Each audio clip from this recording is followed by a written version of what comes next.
There's not much better than a hot shower after a long day. But naturally, if you love it, the Biden administration wants to take it away. That's right. Hot water heaters are the next target of the Department of Energy as the agency is proposing new efficiency standards that would require residents to replace their existing systems to meet the administration's new green energy goals.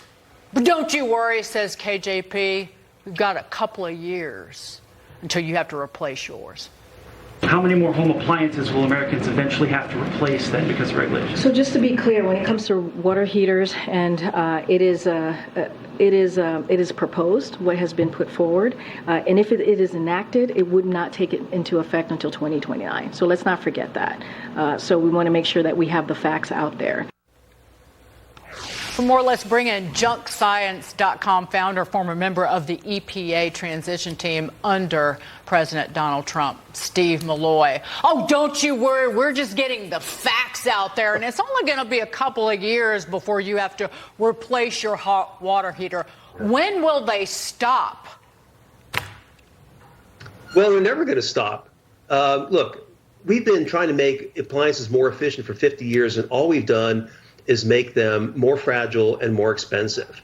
On top of all, I mean, they've broken our dishwashers, our washing machines, our dryers, our refrigerators don't work as well. Now they want to go after our water heaters and gas stoves. I mean, and to no end. It's not like any of these things are making a difference to the climate or the weather or anything. This is just them exerting their power over us. You remember 30 years ago, they started with the toilets. And then they went to the light bulbs. And now they feel that they can change and require us to buy anything they want. Electric cars. They're going to have a mandate for electric cars by 2030. That's right. So, they think they run our lives. And Steve, it's a good point because they come out with these regulations and they don't see massive pushback or blowback. So they keep on rolling through every, modern day appliance or moving machine that we use. But as you look at the green energy movement, you're seeing less production of energy with wind and solar.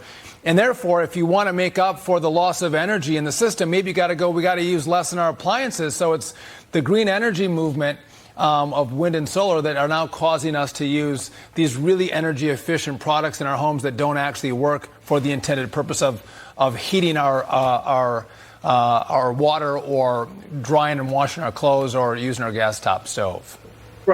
Right. So the dirty secret here is that the green agenda, the climate agenda, is all about breaking our economy, breaking our power grid, destroying our standard of living. Look at the power grid we have.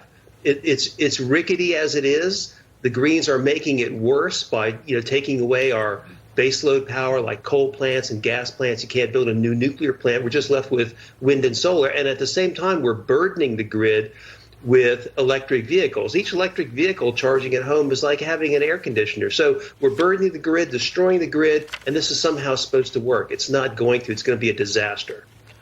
Right, and the goal is for people to simply drive less, too. That's part of the whole EV movement. So the left-wing media ringing the climate crisis bell almost every single day, shoot, all day long. The goal is to make people panic. Steve, you're not taking the bait. You've been active on Twitter, shutting down a lot of the climate alarms. Is there any science behind these claims? We could go through some of the, hottest. The Earth just broke the record for the hottest day in 120,000 years, that kind of stuff. Well, I'll first mention that the 2022 Nobel Prize winner in physics just said that there's no climate crisis. From there, I'm going to say that, it's been almost 9 years, 500 billion tons of emissions, and no global warming. We are told that every emission warms the planet. That is clearly not true. As to we've heard that July is going to be the hottest on record, July 3rd and 4th were the hottest days ever. That was total nonsense. Even the government has run away from that. Those claims were made with satellites and computer models combined together. Well, guess what? We didn't have, satellite data from 125,000 years. We don't really know what the global temperature is still today. It wasn't the hottest month on record. on the satellite record in human history, like it's been claimed. In Phoenix, for example, okay, it's hot in Phoenix. It's very hot in Phoenix, no question about that.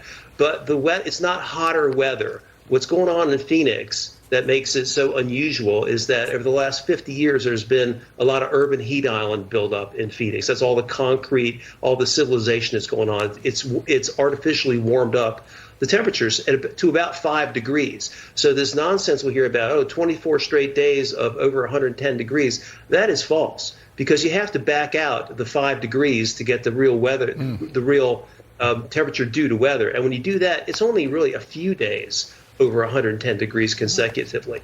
So there's a lot of misinformation going on in the media. The AP likes to talk about this. The AP is funded by left-wing organizations to spew climate propaganda, and it does a great job at it. Steve, when they tell us that the science is settled, alarm bells should go off because they can't back up their claims, so they don't want to debate. Steve Milloy, thanks for joining us. Good stuff, and check out his Twitter. It's Thanks awesome. for having me. All right.